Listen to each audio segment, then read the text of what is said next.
Bueno, este es el nene Michelin, famoso bebito Michelin, que es muy lindo, muy simpático, muy cachetón, que está justo en el límite, ¿sí? En el que uno empieza a considerar ese aumento de peso normal o esperable en los 1000 días y el chico obeso. ¿Sí? Este chico obviamente se salió por fuera de todas las tablas, este chico no está creciendo normalmente, pero es algo muy deseable de ver, ¿sí? Es algo que las abuelas en general consideran como un niño sano, y muchas mamás también consideran como un niño sano, y que muchas veces la consulta es, muchas veces tenemos chicos que están normopeso, que todavía, o que tienen algún grado de sobrepeso, y que los padres o las abuelas los ven flacos, y vienen a la consulta exigiendo que les demos algo para abrirle el apetito, es como luchar con los molinos de viento muchas veces, ¿eh? Porque hay gente que la cabeza dura completamente y que si no es así el chico, está desnutrido, está enfermo. Algo le pasa, porque lo que tienen como niño sano es el niño rechoncho, rebosante, ¿sí? Y gordito.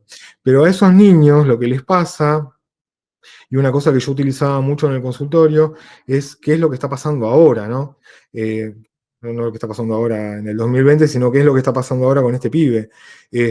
Porque muchas veces uno les habla a los padres, y sobre todo cuando uno habla con un adolescente, por ejemplo, y le dice, dentro de 10 años, dentro de 20 años vas a tener problemas cardiovasculares, el adolescente te dice, a mí qué me importa. Si me estás hablando de 20 años en adelante, y los adolescentes en general siempre son como más tirando a emo, ¿no? A depre, a que quiero morirme, la vida es una mierda. Así que el hecho de uno decirle dentro de 20 años te vas a morir es como que tanto falta, eh, son una resistencia total. Y los padres muchas veces de los nenes que tienen sobrepeso o obesidad también tienen resistencia a entender, ¿sí? Que no es solamente lo que le va a pasar en el futuro, sino justamente lo que está pasando ahora. Y entonces uno hace este ejercicio, ¿sí? Simple de parar al chico arriba de una superficie, que puede ser el piso, que puede ser la mesa, y lo primero que se ve en los nenes que tienen sobrepeso o obesidad es que la base de sustentación, ¿sí? Está aumentada. Yo tengo que separar las piernas para sostener a esa masa, a ese volumen corporal, ¿sí? Que está por encima. Así que, en general, una de las cosas que uno hace es ponerlos así, ponerlos en el piso, y inmediatamente el chico separa las piernas cuando se para, ¿sí? Cuando estamos hablando del obeso, ¿no? Del chico que ya está con un trastorno. Y entonces eso implica que las cabezas de los fémures, ¿sí? Que las cabezas de los fémures no están correctamente articuladas, entrando en la articulación de la cadera, ¿sí? En forma plena, sino que están entrando en forma angular, están entrando en un ángulo que no es el normal. Acá hay menos cartílago que acá, ¿sí? Acá el cartílago está más gordito, hay más cartílago grueso en la cabeza del fémur, y acá hay menos cartílago, va haciendo como una media luna. Y entonces, si el fémur está entrando así, porque tengo que abrir las piernas para poder sostenerme, si el fémur está abriendo así, la mayor parte del peso está haciendo presión sobre la parte donde hay menor cantidad de cartílago, ¿sí? Y ahí hay vasos sanguíneos, y esos vasos sanguíneos son comprimidos. Y es muy frecuente en estos chicos, y sobre todo cuando estos chicos llegan a la adolescencia o a la pubertad, que aparezca lo que se llama necrosis aséptica de cadera. ¿Qué significa eso? Que la cadera, que los huesos, fundamentalmente el cartílago o el fémur, se va necrosando, se va muriendo por hipoxia, porque le falta oxígeno, porque los vasos están comprimidos por todo el peso que está soportando ese cartílago, y entonces no circula correctamente la sangre, se produce la necrosis, y la necrosis es aséptica. Aséptica significa que no hubo ningún bicho, no hay ninguna infección, porque la necrosis más común, la más habitual, es cuando uno se pincha, se lastima a algún lado y ese bicho viaja y se instala en la cadera y se necrosa la cadera por todo el pus que se produce por la infección. En este caso no. En este caso lo que tengo es una necrosis, pero que es aséptica, ¿sí? Y es algo que está apareciendo en este momento, algo que no existía, y menos en los adolescentes, que era muy frecuente en los viejos, ¿sí? En los viejos con artrosis, el que tengan necrosis aséptica de cadera. Ahora se está viendo en los adolescentes, y se está viendo en los adolescentes con obesidad o que han tenido obesidad, generalmente siempre obesidades importantes en la infancia. Eh, la otra cosa que se ve acá en esta foto no solamente es el aumento, y que acá yo no estoy viendo el fémur lo tengo mucho más arriba, pero mirando la foto ya directamente sé cómo está entrando ese fémur en la cadera. La otra cosa que puedo ver acá es que vamos a pintarlo, es que acá está la articulación de la rodilla, ¿sí? Acá está la tibia, ¿sí? El plato tibial, acá están los meniscos de la tibia, si se acuerdan de anatomía, acá tengo los meniscos, ¿ok? Menisco, menisco. Y acá tengo la cabeza, el coso del fémur, no me acuerdo cómo se llama. Y acá también tengo un problema, porque la mayor cantidad de presión se está ejerciendo en este lugar, sobre este cartílago, ¿sí? Así que en este lugar también se van a producir deformidades en el cartílago y se van a producir deformidades en el desarrollo de esa tibia, que luego va a traer problemas en el futuro, ¿sí? Como artrosis, por ejemplo. Sí, que es una de las cosas muy comunes que sucede cuando uno tiene obesidad en la infancia. La otra cosa que sucede es que estos nenes en general, la mayor parte de su hueso es cartilaginoso todavía, no está completamente osificado, ¿sí? Y este hueso, por la misma distribución de esta cosa de que tiene que abrir las piernas, este hueso está curvo y va a crecer curvo y sosteniendo el peso más de este lado que de este lado, permanentemente. ¿Eso qué hace? Que toda la carga se distribuye acá. Y al distribuirse toda la carga de este lado, este chico va a tener el pie plano. Y entonces, solamente mirando una foto, estoy haciendo la predicción de que este chico va a tener problemas ortopédicos, ¿sí? Que el pie plano es un problema ortopédico que muchas veces, si se presenta solito en una persona que no tiene ninguna otra cosa, el pie plano no se hace nada. Va a tener dolor cuando corra, por ejemplo, va a tener que usar plantillas, y va a tener alguna molestia cuando camine demasiado, pero no otra cosa. Pero si se presenta en el contexto de estos pacientes, en donde todo esto es cartílago y todo esto se está deformando, fíjense que esta parte está toda vencida para adentro, ¿sí? Porque está soportando carga en este lugar y todo esto es cartílago y todos los huesos se van a formar, cuando se osifiquen se van a osificar de esa manera, todos deformados hacia afuera y todos aplastados, todos vencidos, todo el arco vencido. Y estas tibias que se van a osificar también, torcidas, que van a siempre soportar más peso de este lado. Acá yo ya puedo hablar de pie plano, de artrosis, de la rodilla, de muchas veces de ruptura del menisco interno, fundamentalmente. Voy a estar hablando de necrosis aséptica de cadera, y obviamente todo esto trae aparejado que todo lo que tenga que ver con el desarrollo de la columna en estos pacientes, esa columna que tiene que soportar también una gran carga y un gran peso, esa columna también se deforme y también se aplaste, ¿sí? Y entonces esos pacientes van a tener también trastornos en la columna y van a tener el día de mañana mayor incidencia de, por ejemplo, cefaleas, ¿sí? Porque todas las arterias intervertebrales que están entrando al cerebro van a estar todas aplastadas porque está toda la columna deformada, y entonces va a llegar menos oxígeno a la parte posterior del cerebro y va a ser más frecuente la aparición de cefaleas o más frecuente la aparición de migrañas en estos pacientes. Todo eso solamente mirando cómo se para. Bueno, lo que utilizamos generalmente es el índice de masa corporal, ¿sí? El índice ya lo conocen, esto ya lo vieron. El índice de masa corporal para lo que sirve también es un buen predictor, ¿sí? Está muy relacionado con las complicaciones de la obesidad, ¿sí? El índice de masa corporal me habla de el grado de riesgo de que presente hipertensión arterial, de que presente dislipemias, que presente insulinoresistencia y de la mortalidad, ¿sí? Porque la mortalidad puede ser a largo plazo o puede ser a corto plazo, ¿sí? Ahora vamos a ver algún ejemplo de mortalidad a corto plazo.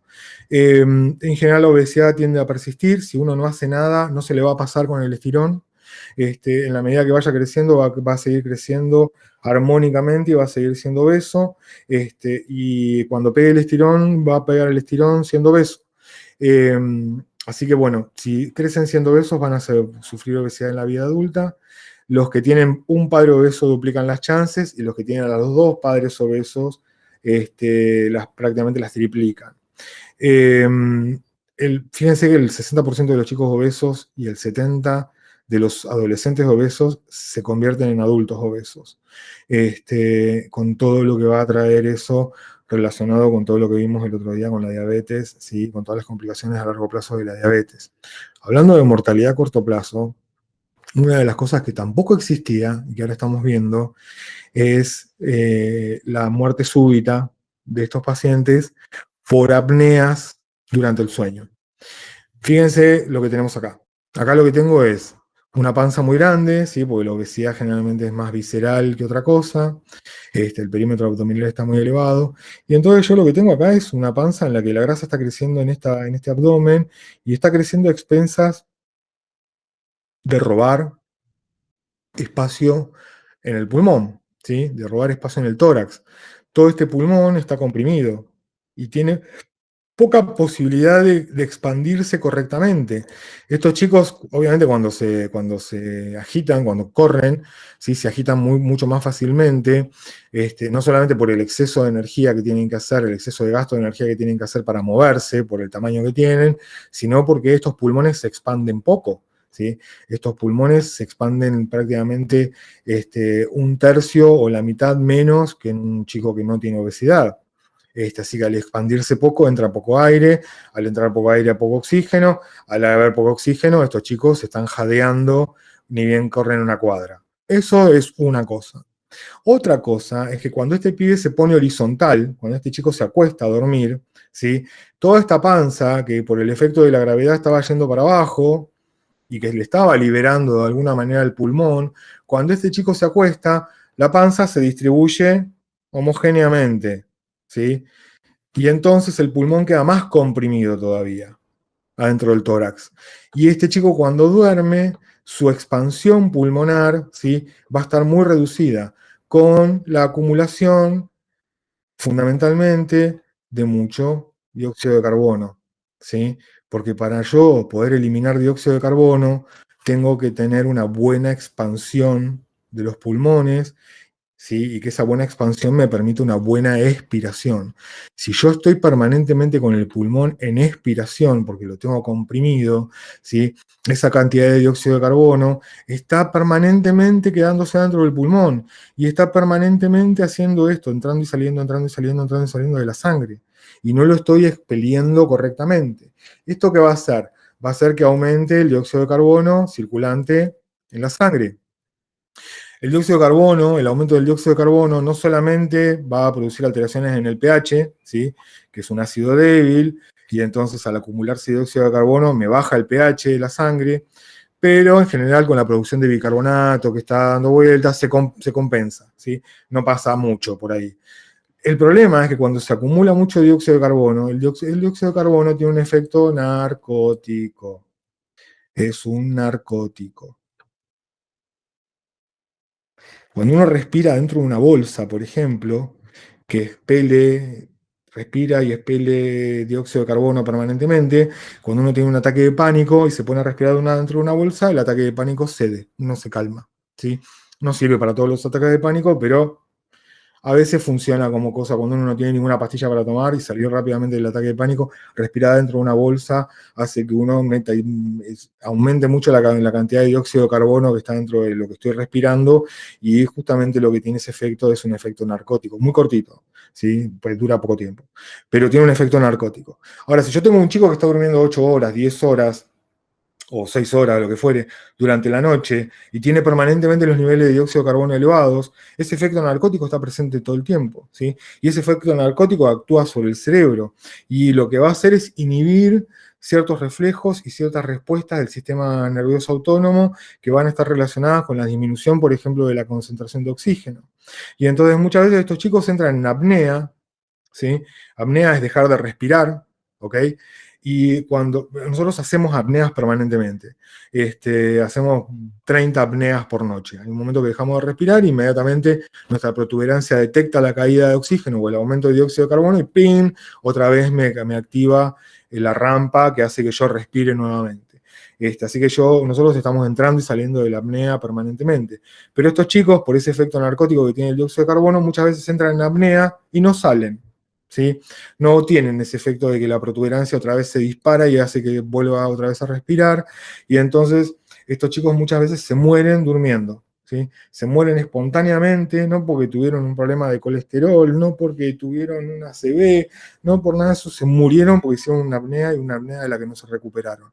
Esto no existía hasta hace 15 años, no existía. Existían los bebés recién nacidos, en el niño hasta un año de edad, era muy común lo que llamaba la muerte blanca. ¿Sí? La muerte blanca era que, nada, un nene que parecía normal, un día amanecía muerto, y es una cosa bastante frecuente que pasa en los bebés. Y tiene que ver mucho con la posición, de que lo ponen en la cuna, que también es lo mismo, hace una apnea y no sale de la apnea, pero tiene que ver más con inmadurez del sistema nervioso que no responde correctamente. En este caso, estoy intoxicado con dióxido de carbono, sobre todo durante el sueño, y eso es lo que genera la apnea y eso es lo que hace que el chico muchas veces se muera durante esa apnea. El hecho de tener un abdomen que ocupa mucho espacio, ¿sí? Ese abdomen que ocupa mucho espacio lo va a hacer hasta cierto punto creciendo hacia afuera, pero también lo hace a expensas de crecer hacia arriba, ¿sí? El otro lugar en donde tiene posibilidades de crecer es en el lugar donde hay menos resistencia, y el lugar donde hay menos resistencia es donde está el diafragma. Y el diafragma obviamente va a ser vencido por esa cavidad abdominal que está voluminosa, que está abultada, y va a reducir la capacidad pulmonar. Y habíamos visto que entre las cosas que pasaban con esa capacidad pulmonar que estaba reducida, era que los chicos tenían menos expansión en los pulmones. Y eso era a causa de que, por ejemplo, se agitaran rápidamente al hacer los menores esfuerzos, pero también tenía otras implicancias que eran bastante más graves que el agitarse, como por ejemplo que se acumulara dióxido de carbono en mayor cantidad, tanto de día como de noche, ¿no? Obviamente esto tiene que ver con cualquier momento del día, pero es mucho peor de noche cuando estos chicos se van a dormir, porque al ponerse en posición horizontal, ese volumen, ese contenido abdominal se va a desparramar en el tórax o en el tronco, y va a robar más espacio todavía del pulmón. Y entonces esos pulmones al dormir se expanden poco, se acumula bastante dióxido de carbono, y el dióxido de carbono tiene, ¿sí?, acciones a nivel del sistema nervioso, tiene acción narcótica. Lo que hace es que uno tenga menos respuesta, que uno tenga menos reflejos. En general, las personas que tienen acumulación de mucho dióxido de carbono, cuando es en forma aguda, ¿no? Porque hay, por ejemplo, pacientes que tienen enfermedad pulmonar obstructiva crónica, el famoso EPOC que tienen los fumadores. Bueno, esas personas van acumulando dióxido de carbono con el correr de años y años y años y años y años de daño pulmonar. Y entonces se van compensando, se van como acostumbrando a esos niveles de dióxido de carbono. De todas formas, cuando la mayor parte de los pacientes, cuando dejan de fumar, por ejemplo, inmediatamente a los 2 o 3 días de dejar de fumar empiezan a tener una claridad mental que antes no tenían. Esto de que cuando uno se despierta a la mañana, se prende un cigarrillo y parece como que el cigarrillo te pone en marcha, en realidad eso es efecto de la nicotina, que tiene un efecto como anfetamínico, pero lo cierto es que la capacidad cognitiva al fumar disminuye, porque disminuye la cantidad de oxígeno circulante y aumenta la cantidad de dióxido de carbono que está presente en la sangre, y entonces hay como una mayor lentitud en cuanto a las respuestas y a la capacidad de pensar en los fumadores. Y lo que se ve es que cuando dejan de fumar, inmediatamente al tercer o cuarto día empiezan a mejorar mucho en su velocidad para pensar y en su capacidad para, incluso se despiertan más temprano, se despiertan espontáneamente, algunos hasta incluso tienen insomnio, porque el cerebro como que empieza a funcionar a otra velocidad y con otra intensidad. En estos chicos no tenemos ese tiempo de adaptación, no tenemos años y años y años y años de adaptación al aumento del dióxido de carbono. De hecho, en los fumadores también está incrementada la posibilidad de tener muerte súbita, ¿sí? Por este incremento también del dióxido de carbono. Pero en los chicos, y sobre todo entre los 8 y los 13, 15 años, esto aumentó un montón, esta incidencia aumentó un montón. Ya, como les decía el otro día, prácticamente no existía antes esto como entidad, salvo en los bebés recién nacidos, salvo en los menores de un año. que por diferentes circunstancias, porque todavía tienen el reflejo de la apnea muy presente, y entonces cuando rozan la cara contra la almohada, muchas veces hacen apneas de la que no salen.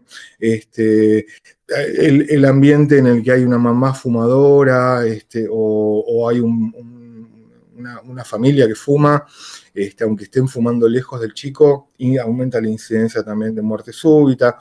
Esas eran cosas que se estudiaron durante muchísimos años y era como el gran cuco de la pediatría, ¿no? La muerte blanca, la muerte súbita en los niños menores de 1 año. Pero bueno, de golpe esto empezó a cambiar en chicos que antes esto no aparecía, no existía, y empezó a ser una cosa que se empezó a presentar con cada vez más frecuencia. Y la característica es esta, ¿no? Y la causa es esa. Es esta cuestión de que la posición en la que están y el hecho de que permanentemente el contenido abdominal está venciendo la resistencia del diafragma, está ocupando parte del tórax y está robando el espacio al pulmón y está haciendo que el pulmón se expanda menos, eso hace que se acumule más dióxido de carbono. Ese dióxido de carbono actúa sobre el cerebro como un narcótico, como si fuese una droga depresora, y eso hace... Horacio, perdón que te interrumpa. Tengo una Sí, pregunta. El viernes habíamos dicho que también esto, o sea, que el dióxido de carbono no se liberaba correctamente, había una leve acidosis en la sangre que lo compensaba el bicarbonato, y que este tenía efecto narcótico también, o ¿el solo... bicarbonato? Sí.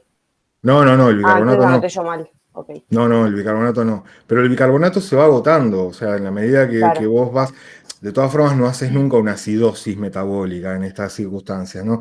A menos que tengas hiperglucemia, a menos que estés en una circunstancia de cetoacidosis diabética. Pero en estas cuestiones siempre aumenta ligeramente o disminuye ligeramente el pH de la sangre, pero el bicarbonato se está produciendo permanentemente, se está produciendo de muchas maneras diferentes. El bicarbonato se produce en los riñones, por ejemplo.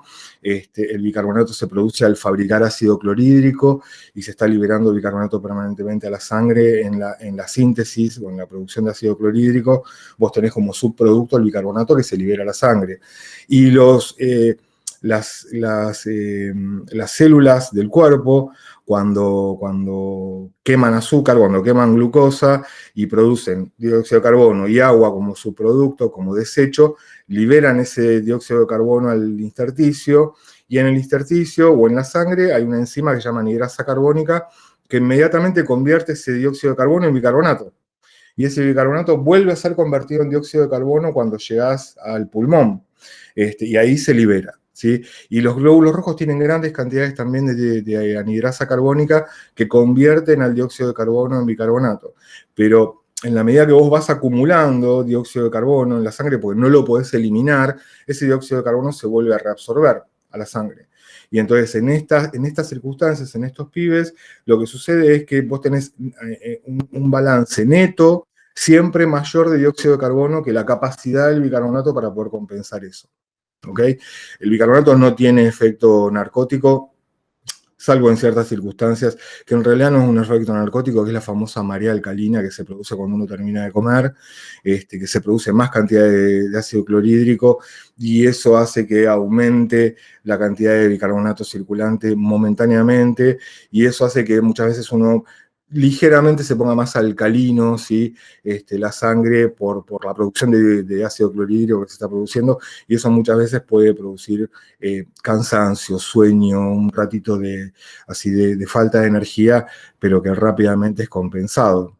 En este caso no, en este caso yo tengo un chico que ya de por sí durante el día tiene mayor producción de dióxido de carbono y mayor retención. Y durante la noche la situación empeora mucho en ese sentido. Y entonces toda la capacidad de amortiguar que tiene el bicarbonato se va a ver superada por la producción de dióxido de carbono, no solamente por la producción, sino por la retención, por la incapacidad de poder eliminarlo.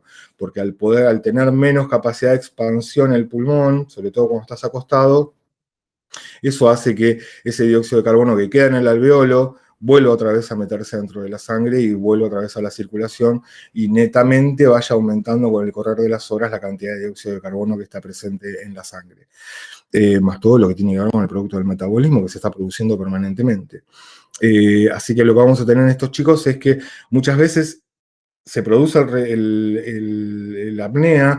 Nosotros tenemos entre 20 y 30 apneas todas las noches. normalmente cualquier persona tiene entre 20 y 30 apneas todas las noches, pero el bulo y la protuberancia reaccionan rápidamente y hacen que una u otra vez vuelva al automatismo, a volver a respirar automáticamente. Pero en estas circunstancias en las que el dióxido de carbono está elevado y tenemos esta cosa narcótica, muchas veces esos reflejos o esa activación del bulbo y la protuberancia queda abolida y ese chico hace una apnea y no sale. La otra cosa que pasa con estos nenes es que por esta cosa de que tienen menos expansión pulmonar y tienen sueños muy profundos, ¿sí? Sueños en donde el efecto narcótico hacen que se duerman muy profundamente. Por momentos esos chicos se les derrumba, ¿sí? Se les afloja demasiado todo lo que son los músculos de la faringe, van como perdiendo el control de los músculos de la faringe y entonces roncan. ¿Sí? Y el ronquido muchas veces es muy sonoro y lo despierta. Entonces pasamos de un nene que está en una situación de sueño muy profundo, en el que ese sueño no cumple con los requisitos de lo que vendría a ser el sueño normal, ¿sí? No pasan por las diferentes fases del sueño, REM y no REM, con todas las ondas alfa, delta, teta y todo lo demás, sino que hacen un sueño que va directamente a la profundidad total y del que salen inmediatamente cuando tienen estos ronquidos o cuando muchas veces hacen esas apneas. Entonces son chicos que se despiertan bastante frecuentemente durante la noche y eso hace que descansen menos. Y entre eso, que descansan poco, entre el aumento en la cantidad de dióxido de carbono que tienen, más todo el contexto psicológico que acompaña a un niño con obesidad, en general, siempre esa depresión que ya de por sí está presente en estos pibes, por su circunstancia vital, ¿sí? por cómo se ven en el espejo, por cómo los tratan los demás, por cómo la sociedad presenta, habla y trata a la gente con obesidad, ¿sí? En cuanto a lo estético, ¿okay? Y en cuanto al rechazo, y en cuanto al bullying, y en cuanto a todo lo que se ve permanentemente, no solamente lo que reciben en la escuela, sino lo que ven permanentemente en los medios de comunicación, ¿no? Lo bello y lo exitoso nada tiene que ver con el tener sobrepeso o obesidad. Y entonces, ante esa circunstancia que ya de por sí es suficiente razón como para que uno se deprima, a esto agreguémosle esto de que no descansan, ¿sí? que no duermen bien, o sea que están cansados, más cansados todo el tiempo, tienen menos capacidad de reacción, más esta acumulación de dióxido de carbono que también reduce su capacidad cognitiva. Y entonces, en estos chicos todas estas cuestiones se van sumando, es como que van haciendo sinergia y que colaboran aún más con esa depresión. La otra cosa que tienen con esta cuestión pulmonar es que el pulmón es un tejido que necesita estar expandido, ¿sí? La mayor parte del tiempo, o la mitad del tiempo, está muy expandido, ¿sí? Llenándose de aire y por momentos se comprime en la expiración. Ahora, si yo el pulmón lo tengo permanentemente en una situación de semicompresión, en donde todos los alveolos y todo el tejido pulmonar está más comprimido porque hay algo que me está obstruyendo en la expansión, me la está obstruyendo, tengo más retención no solamente de dióxido de carbono, sino que la circulación, la circulación por los capilares se va haciendo cada vez más lenta, ¿sí? Porque el tejido está como más comprimido y entonces tienen más posibilidades de que ese tejido se congestione más. Congestión significa acumulación de sangre en un lugar, ¿sí? La congestión es, por ejemplo, cuando se produce vasodilatación generalizada en una inflamación y se aumenta el flujo de sangre en un lugar. Ese lugar se congestiona de sangre. Cuando uno tiene, por ejemplo, un resfrío, aumenta el tamaño de la mucosa y aumenta también la vasodilatación en el lugar. Y eso es lo que se llama congestión, ¿sí? No el que tenga uno moco en la nariz, que tenga la nariz tapada, sino que la mucosa se agranda en respuesta a esa infección viral, por ejemplo, y se congestiona. Así que la congestión es el aumento del flujo sanguíneo o la retención mayor del flujo sanguíneo o el enlentecimiento del flujo sanguíneo en un tejido.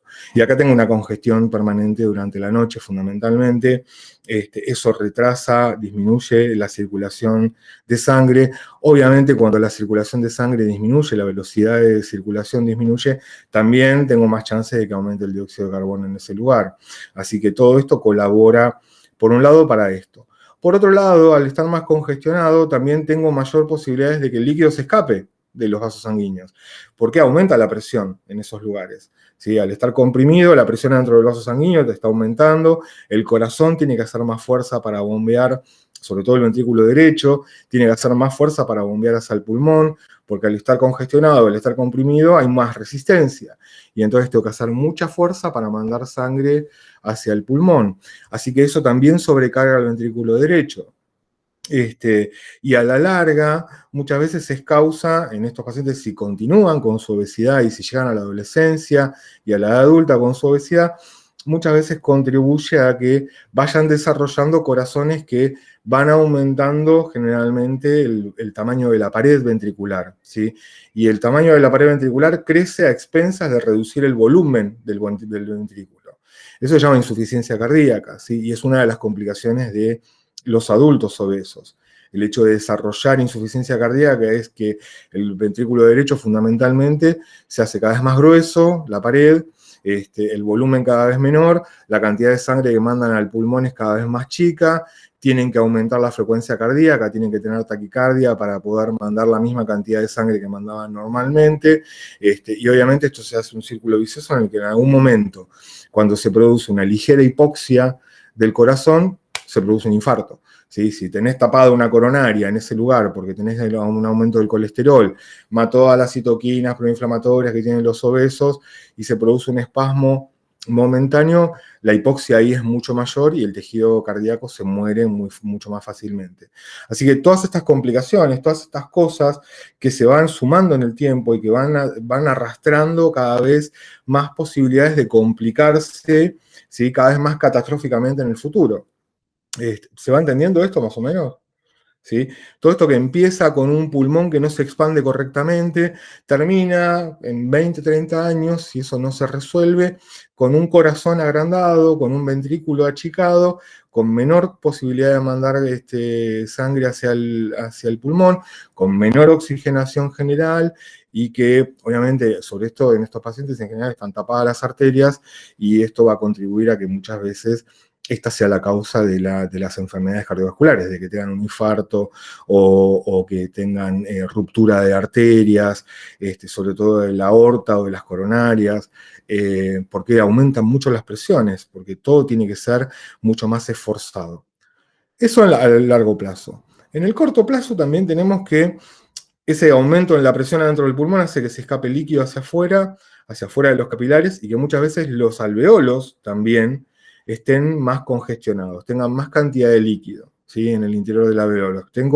No edematizados, como en el caso que habíamos visto en el Kwajorkor, que los pulmones se te llenan de agua porque no tenés quien retenga agua dentro de los capilares y entonces el agua se escapa libremente, alegremente de los capilares porque no hay proteínas que los retengan.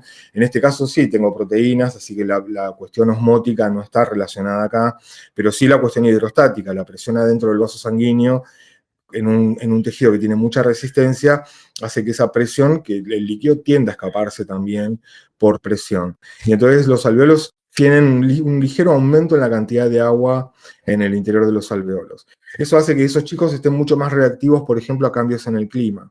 Esos chicos hacen que estén mucho más reactivos antes sí, porque aumenta la cantidad de neutrófilos en esos lugares y aumenta la cantidad de macrófagos.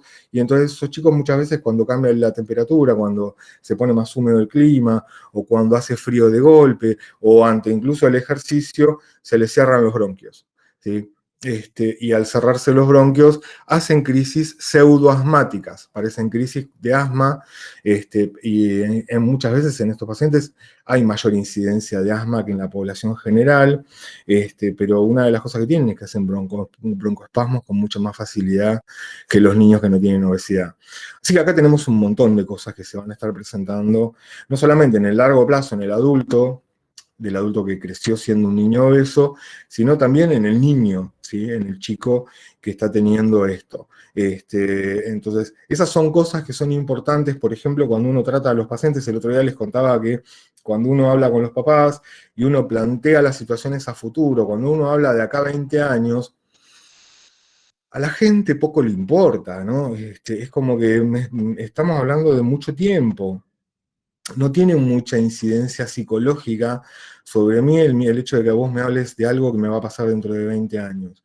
Hay un montón de defensas mentales que uno pone en marcha cuando uno le hablan en esos tiempos tan largos. Muchas veces es como difícil de imaginarse uno mismo dentro de 20 años o imaginar a tu hijo dentro de 20 años, entonces se establecen un montón de resistencias y es mucho más fácil como minimizar la cosa. Distinto es cuando uno puede mostrar, ¿sí? Cuando uno puede mostrar lo que está pasando hoy, aquí y ahora, que no es solamente algo que va a pasar dentro de 20 años, sino que ya los huesitos se están deformando, ya las articulaciones se están venciendo. Muchas veces uno hace la pregunta, ¿ronca? Sí, pero el pediatra me dijo que era, pues, roncaba porque tenía las carnes crecidas. No, las carnes crecidas son las amígdalas grandes, que es una cosa bastante frecuente, pero cuando uno tiene las amígdalas grandes también ronca al dormir, porque las amígdalas están permanente ahí chocándose cuando uno quiere respirar.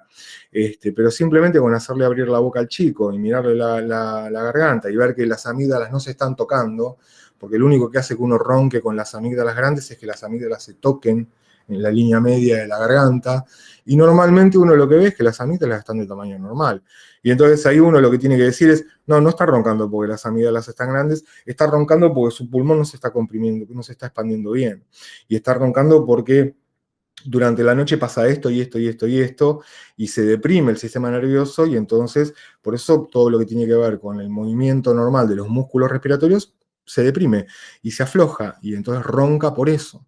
Y muchas veces en el relato de los padres no está presente el hecho de que ronque. Uno lo tiene que preguntar, ¿sí? Y uno tiene que hacer foco en eso. Ronca, sí. Veamos, a ver, abrime la boca, por favor. Y uno ve que no tiene las amígdalas gigantescas, y entonces ahí tiene otra cosa más para señalar, ¿sí? Esto es causa de un montón de problemas respiratorios, de un montón de problemas a nivel del corazón, porque el corazón se está esforzando para mover sangre por ese pulmón que está comprimido, y esto es causa de muerte súbita, ¿sí? No dentro de 10 años ni de 20 años, mañana, pasado, esta noche, ¿sí? Obviamente eso uno no lo hace delante del nene, uno muchas veces tiene estas charlas, sobre todo cuando la situación es grave, cuando el chico tiene una obesidad muy marcada o directamente tiene una hiperobesidad. Uno en un momento dice, bueno, que fulanito, Juancito salga del consultorio, voy a tener una charla con ustedes, ¿no? Y esta charla implica todas estas cosas, e implica informar a los padres de no solamente lo que va a pasar dentro de 10, 15, 20 años, sino de lo que está pasando en este momento, y que esto puede tener consecuencias severas ya, hoy, mañana, esta noche. Y eso hace que la gente tome conciencia, ¿sí? El hecho de que uno cachetee a las personas hace que las personas se despierten, ¿sí? Que las personas empiecen a decir, no, nadie me dijo esto, o no lo tenía esto presente, o no, o jamás se me hubiese ocurrido que esto podía pasar, y entonces eso también hace que muchas veces se plieguen a un tratamiento en el que no estaban dispuestos a plegarse. O que les dé la chance de que se vayan a su casa y piensen, y lo charlen y lo vean y se replanteen la situación que hablaba también el otro día, de esto de acompañamos o no acompañamos el tratamiento de nuestro hijo, porque si no acompañamos el tratamiento de nuestro hijo, lo vamos a estar boicoteando permanentemente, porque es una cuestión que aparte está presente siempre. Si no acompañás, boicoteás. No hay neutralidades acá. Si vos no estás haciendo lo mismo, estás boicoteándolo, porque vas a estar haciendo otra cosa que él va a querer hacer, ¿sí? Vas a estar haciendo otra cosa que él va a entender como un privilegio que él no tiene. Y entonces eso en la psiquis de un chico chiquitito, o un chico de 8, 9, 10 años, tiene peso. Y es importante. Y él se siente desplazado también incluso dentro de la familia. Si esto de la discriminación, ¿no? Ese término tan amplio, muchas veces la discriminación es incluso dentro de la familia, porque nadie está acompañándolo, nadie está haciendo lo mismo que él. Él es el enfermo, él es el que está mal, él es el que tiene que hacer una dieta en particular, y eso también favorece la discriminación. Obviamente si estamos hablando de un chico con fibrosis quística, obviamente si estamos hablando de un chico con enfermedad celíaca, acá ya la cuestión es diferente, ¿sí? Porque, bueno, tiene que hacer una dieta en particular porque si no se nos complica y se nos puede llegar a morir nada más que porque le estamos dando de comer algo que no corresponde. Y ahí en general la familia muchas veces no es necesario que acompañe, y que el chico entienda que tiene una patología, ¿sí? Pero en el caso de la obesidad, que es un conjunto de cosas, ¿no? Es un conjunto de cuestiones que tienen que ver no solamente con el sobrepeso, sino que tienen que ver con cuestiones psicológicas, con cuestiones del desarrollo, con cuestiones que están relacionadas con la autoestima, y que no es una enfermedad puntual en la que yo tengo que eliminar un alimento de la dieta, porque si no te vas a complicar muchísimo. En estas circunstancias, el hecho de que la familia no acompañe en esto no solamente es boicotear, sino que también el chico siente que lo discrimina. Así que sobre llovido permanentemente mojado, ¿no? Acá tiene que haber un trabajo muy intenso con toda esta gente, y sobre todo con los papás y con los hermanos, si tienen hermanos mayores. Muchas veces hay que citar a esta gente al consultorio. Muchas veces yo cito incluso hasta los abuelos, ¿no? Si el chico pasa días con los abuelos que lo están cuidando, yo hago venir a los abuelos a la consulta y hablo con los abuelos, porque los abuelos son grandes boicoteadores. Los abuelos son, ¿y qué le va a hacer? ¿Y qué va a qué? Ay, por favor, este médico, qué exagerado que son. Si está divino, mirá, como lo gordito que está. Y entonces muchas veces hay que traerlos a la consulta y hay que ponerlos también en caja, ¿sí? Hay que decirles lo que está pasando. Si tienen una señora que los cuida, si tienen una empleada que los cuida y es la que les hace de comer, hay que llamar a la señora que los cuida y la que les hace de la comida, y hay que explicarle a la señora que los cuida cómo van a hacer las cosas. Y cómo tiene que acompañar ella toda esta situación. Porque también la señora que los cuida no tiene la responsabilidad sobre la salud o la responsabilidad absoluta sobre la salud, porque es una persona a la que le pagan para ir a cuidar chicos. Y entonces muchas veces los padres se van y el chico quiere algo y antes de que tener una pataleta, una revolución adentro de la casa, prefiere ceder ante la situación y entonces también boicotea. Así que la situación es bastante más compleja de lo que uno se imagina. La situación muchas veces requiere un montón de trabajo. La situación requiere que uno ponga cuerpo, alma, cabeza, tiempo, sangre, sudor y lágrimas, ¿sí? Y no se resuelve en una consulta de 15 minutos. Lo que está pasando en este momento con las obras sociales y las prepagas es que ninguno de los profesionales acompaña la situación, ninguno de los profesionales se hace cargo completamente de la situación porque no tienen tiempo, porque la consulta te la pagan 200 pesos y si no atendés cada 10, 15 minutos no sacás una diferencia. No vivís, no llevás la comida a tu casa. Tenés que ver 60 pacientes por día para más o menos poder mantenerte. Así están las cosas a nivel salud en nuestro país. Entonces, bueno, nada, muchas veces hay que buscar profesionales que cobren particular y que te dediquen 40 minutos de consulta. Yo hace 10 años que no trabajo con obras sociales ni con prepagas. No, ni las quiero ni oler, ni las quiero de cerca. Yo quiero tener tiempo para poder atender a mis pacientes, quiero tener tiempo para poder hablar con ellos, quiero tener tiempo para conocerlos, y no quiero tener a gente acumulada en la sala de espera quejándose porque me hicieron venir a tal hora y hace una hora que el médico no sale y está metido dentro. ¿Y qué estará haciendo ese médico? Porque aparte es eso, ¿no? Siempre como que el médico que le dedica tiempo al paciente, en esas circunstancias en las que te dan turnos cada 15 minutos, el médico termina siendo una mala persona, ¿sí? Porque se cagan todos los que están detrás. Pero muchas veces los pacientes necesitan que los escuchen, necesitan que les dediquen tiempo. Y uno necesita muchas veces que entiendan lo que uno les está diciendo, sobre todo cuando está implicado. Así que es bastante compleja la situación. En cuanto a ver si me deja. En cuanto a todo lo que puede pasar en estos pacientes, bueno, entre lo que puede pasar ahora, ¿no? Y lo que puede pasar en el futuro, también, entre otras cosas que se pueden mencionar, es que no solamente van a estar presentes las enfermedades cardiovasculares, sino el riesgo de padecer, de desarrollar diabetes tipo 2 obviamente está muy elevado, ¿sí? La mayor parte de los pacientes con diabetes tipo 2 conviven o tienen previamente obesidad y resistencia a la insulina. También en edades más, hablando del futuro, ¿sí? También hay mayor incidencia de osteoporosis por esta cuestión de que estos huesos no están creciendo bien, están siendo comprimidos, ¿sí? Los huesos, así como cualquier otro tejido, tienen irrigación sanguínea. Y si yo la estoy comprimiendo esa irrigación y no está llegando la suficiente cantidad de oxígeno a ese tejido no va a crecer, no va a aprovechar los nutrientes que tiene como para crecer normalmente, así que la incidencia de osteoporosis va a estar elevada. Hay una relación muy directa entre la obesidad y el cáncer de mama, cada vez más, ¿sí? Cada vez más está relacionado el cáncer de mama con la obesidad. Y hay ciertos tipos genéticos que no, ¿ok? En el caso de Angelina Jolie, por ejemplo, que es una variante genética del cáncer de mama, que no solamente es cáncer de mama, sino también incluye cáncer de útero y cáncer de ovario, pero es una variante genética, es una mutación genética en particular. Pero en la mayor parte de los cánceres de mama, que no pertenecen a ese grupo, el hecho de padecer obesidad o de estar en hiperglucemia en forma permanente es lo que favorece o es uno de los factores de riesgo para que el desarrollo del cáncer de mama sea mayor. Vamos a tener un montón de problemas a nivel de la piel también, desde alergias hasta dermatitis, hasta infecciones por hongos, ¿sí? En todo donde haya un pliegue, y un pliegue importante, en donde en ese pliegue no hay una humedad que está aumentada, ¿sí?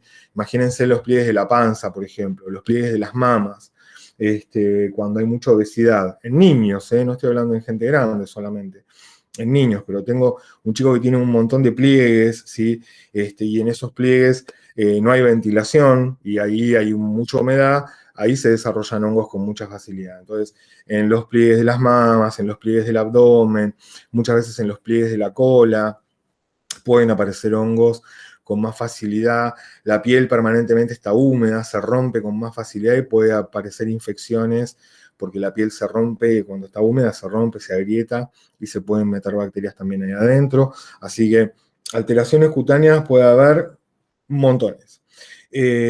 Lo que les dije hace un rato sobre el tema de las enfermedades reumáticas, ¿sí? Esto de que se van deformando y se van dañando las articulaciones en ciertos lugares a medida que va pasando el tiempo y a medida que el chico va creciendo y va aumentando de peso. Todo lo que tiene que ver con el asma y con todos los cambios a nivel respiratorio, cuando cambia el clima, cuando aumenta la humedad, cuando hace frío o cuando hacen ejercicio, ¿sí? Todo eso son cuestiones respiratorias, que no solamente incluyen al asma. Bueno, y que todo esto que contribuye con no solamente su imagen, la discriminación, el bullying, lo que te enseñan permanentemente a nivel de las redes sociales o lo que están hablando permanentemente en los medios de comunicación, que contribuyen a la depresión de este chico, sino que incluso todo lo que tiene que ver con lo biológico, ¿sí? Que aumenta o profundiza esa depresión, ¿sí? En particular, todo el tema del dióxido de carbono y todo el tema de la falta de descanso durante la noche. Y esto de la incidencia de la muerte súbita, que cada vez es mayor y cada vez es más precoz, ¿sí? Chicos de 8 o 9 años que mueren durmiendo, y que es un número que va aumentando. Así que bueno, lo que dice el Instituto Nacional del Cáncer en Estados Unidos es que aproximadamente para el 2030 va a haber 500.000 casos de cáncer adicionales, ¿sí? En Estados Unidos, 500.000 casos adicionales de cáncer relacionados con la obesidad. El cáncer no solamente puede ser de mama, puede ser en muchos otros órganos, ¿sí? Pero bueno, el que mejor relación tiene o el que más vinculación tiene hasta ahora es el cáncer de mama. Pero bueno, hay otros cánceres que también son muy, muy, muy sedientos de glucosa, ¿sí? Una de las cosas que tiene el cáncer es que inmediatamente que se empieza a desarrollar, y esto está bien estudiado en los cánceres de mama, que inmediatamente que empieza a desarrollarse empiezan a producir una leve resistencia a la insulina. ¿Sí? Empiezan a asegurarse la provisión de glucosa en forma bastante intensa. En general, muchos de los cánceres tienen la característica de que funcionan más a partir de la glucólisis anaeróbica que de la glucólisis aeróbica. En general, muchos de los cánceres, en la medida que van aumentando de tamaño y que van liberando sustancias proinflamatorias que hacen que los vasos sanguíneos crezcan y vayan llegando hacia el centro de la masa del tumor, pero muchas veces el centro de la masa del tumor se va necrosando, se va muriendo porque no tiene la suficiente cantidad de oxígeno, porque no hay vasos sanguíneos que lo estén alimentando. Tarda tiempo eso en llegar, y tarda tiempo en vascularizarse un tumor. Y muchas veces el centro está hipóxico, está necrosado, y entonces deja de utilizar las mitocondrias porque no le sirve ese mecanismo, y empieza a utilizar la glucólisis anaeróbica. Y para esto necesita más cantidad de transportadores de glucosa, que se van desarrollando con el tiempo, aumenta la cantidad de transportadores de glucosa y aumenta la cantidad de transportadores de glucosa muchas veces en respuesta a la presencia de IGF. ¿Sí? Y la IGF, el factor de crecimiento derivado de la insulina, la IGF-1 y 2, aumentan los receptores a IGF, aumentan en las células en respuesta a la presencia de insulina. Así que en estos pacientes, en general, siempre hay un grado de resistencia a la insulina, aunque no sean obesos, estoy hablando de los cánceres que dependen de la provisión de glucosa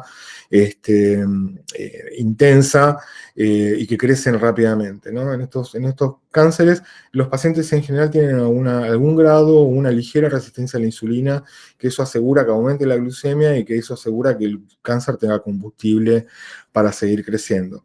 La IGF es un promitótico, ¿sí? La IGF-1 y 2 son, como vimos en niños sanos, son promitóticos. ¿Qué quiere decir esto? Que promueven la mitosis. En el cáncer, esto es fundamental. Que el cáncer se reproduzca rápidamente, que sea muy agresivo, depende de la cantidad de mitosis que pueda desarrollar, ¿sí? De la velocidad en la que pueda multiplicarse. Así que la presencia de insulina, la hiperglucemia en estos pacientes no solamente le da combustible, sino que la insulina en sí misma es como una especie de hormona de crecimiento para esas células cancerosas que están desarrollándose a grandes velocidades. Incluso en estos pacientes, o en los cánceres que están estudiados, en el cáncer de pulmón, por ejemplo, en el de mama, que desarrollan las células, desarrollan receptores para la insulina y desarrollan transportadores GLUT4, que normalmente no están en esas células. Y en estos cánceres, la presencia de insulina, la presencia elevada de IGF, hace que sea también más fácil que estos cánceres, que estas células se independicen de la masa de células y se escapen, ¿sí? Y hagan metástasis en otros tejidos. Así que todo eso es un campo muy importante de estudio en este momento. Y que recién está en desarrollo, que recién está en pañales, porque esto empezó estudiándose en ratas, ¿sí? Y la dieta cetogénica para el tratamiento del cáncer, por ejemplo, se empezó estudiando en ratas, y todo lo que tiene que ver con el éxito supuesto, ¿no? El éxito supuesto de la dieta cetogénica en el cáncer está aplicado a ratas. ¿Sí? A ratas que están en el laboratorio, ratas que uno puede controlar exactamente lo que comen, cómo lo comen, y en esas ratas se ve la disminución del tamaño de los cánceres en la dieta cetogénica.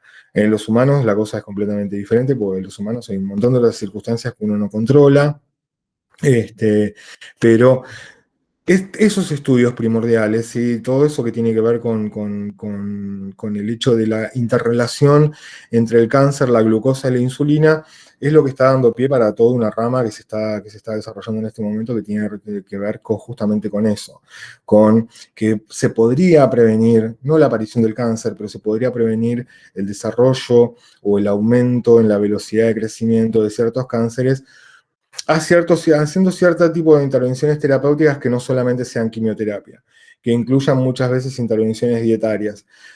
Hay mucho por recorrer, hay muchos estudios por hacer, la mayor parte de los ensayos clínicos que se han hecho en este sentido, hay una página que se llama clinicaltrials.gov, con B corta, clinicaltrials.gov, que vendría a ser ensayosclínicos.gov, que son todos los ensayos clínicos que están en marcha en los Estados Unidos y en Canadá. Y ahí uno busca cáncer y ketogenic diet o ketogenic diet, y hay un montón de estudios que se están haciendo, hay un montón de ensayos clínicos con humanos que se están haciendo, pero la mayor parte se suspenden. La mayor parte se suspenden porque los pacientes abandonan el tratamiento, porque hacer la dieta cetogénica no es fácil. Y entonces, sí, tengo 50 casos clínicos, 50 ensayos clínicos que se pusieron en marcha en algún momento, pero no se terminó ninguno. Ninguno llegó a conclusiones, ninguno llegó a término porque o los pacientes se murieron o los pacientes abandonaron el tratamiento y abandonaron el estudio. O fueron retirados del estudio porque no cumplieron con los requerimientos en algún momento del estudio, porque se hicieron algún permiso, ¿sí? Algún permitido, y entonces tuvieron que ser retirados del estudio. Así que los datos que hay con respecto a eso en ensayos verdaderos, en ensayos randomizados, controlados, y que nos podrían dar la data y la evidencia para hablar de intervenciones nutricionales para prevenir el crecimiento del cáncer o para disminuir el tamaño de los tumores, en bolas, absolutamente. Porque, vuelvo a repetir, hay un montón de estudios que se pusieron en marcha, pero no todos esos estudios llegaron a buen término. Muchas veces los resultados en esos estudios, si uno empieza con 50 voluntarios y termina con 3, y lo termina y pone los resultados y los publica, son resultados que en realidad son bastante criticables porque no es evidencia suficiente. Aparte porque yo empecé con un N, empecé con un número y terminé con un N completamente diferente, no tienen mucho valor. Así que queda mucho camino por recorrer. Pero tengan presente que esto puede ser también en 10 años, en 5 años, vaya uno a saber, puede ser también un campo de trabajo, ¿sí? Puede ser un campo de desarrollo bastante importante para ustedes. Bien, y tengan en cuenta que la mayor parte de las enfermedades que producen la mayor mortalidad en el mundo, ¿sí? Están relacionadas con la comida, están relacionadas con lo que ingerimos, y con este estilo de vida que tantas clases me costó mostrar, ¿sí? Y cómo fuimos atravesando diferentes épocas de nuestra historia y cómo eso seleccionó ciertos genes y cómo ahora esos genes están siendo boicoteados, están compitiendo permanentemente con la vida cotidiana, con la vida occidental, que ya no es occidental, ya en todo el mundo es así, ¿sí? Pero también están relacionadas enfermedades como la enfermedad de Alzheimer, con el tema de la obesidad, con el tema, sobre todo con todo lo que tiene que ver con la glicación, ¿sí? de la hiperglucemia en estos pacientes. Y fíjense que, bueno, que la mayor parte de las causas de muerte en el mundo, la mayor cantidad, tienen que ver con la comida. Lo que mayor prensa tiene, ¿sí? Lo que más vemos permanentemente en los noticieros, en los diarios, en las redes sociales, tiene que ver con la violencia, que en realidad la violencia en cuanto al número total de causas de muerte, es bastante baja, ¿sí? Es mucho más frecuente que la gente se muera en un infarto que se muera asesinada, o que se muera en una pelea, o que se muera acuchillada. Pero la prensa que tiene eso es 100 veces mayor, ¿sí? Deberíamos estar a los gritos, ¿sí? Deberíamos estar tirándonos de los pelos como sociedad y haciendo campañas permanentemente para prevenir, ¿sí? Que la gente se muera de cosas que se pueden prevenir.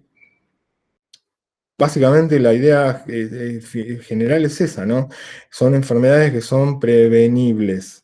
Y sobre todo la obesidad es una enfermedad no transmisible, no es contagiosa y se puede prevenir.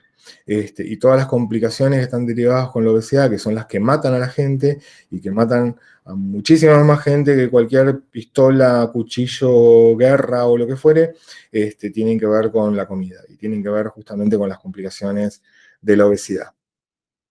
Bien, hablando ya del síndrome metabólico, fundamentalmente es todo ese conjunto de factores de riesgo, ¿no? Todo ese tipo, ahora vamos a poner todo en una caja y vamos a decir, bueno, la obesidad presenta todo este tipo de cosas, ¿no? La hiperglucemia, los trastornos que tienen que ver con el tejido adiposo visceral y todas las hormonas que se producen en ese tejido adiposo ectópico, la insulinoresistencia, obviamente ese tejido ectópico que crece fundamentalmente en los tejidos abdominales hace que los pacientes que tienen este tipo de obesidades viscerales sean pacientes que desarrollan una panza muy grande, con todo lo que eso acarrea no solamente a nivel metabólico, sino también incluso a nivel anatómico y respiratorio.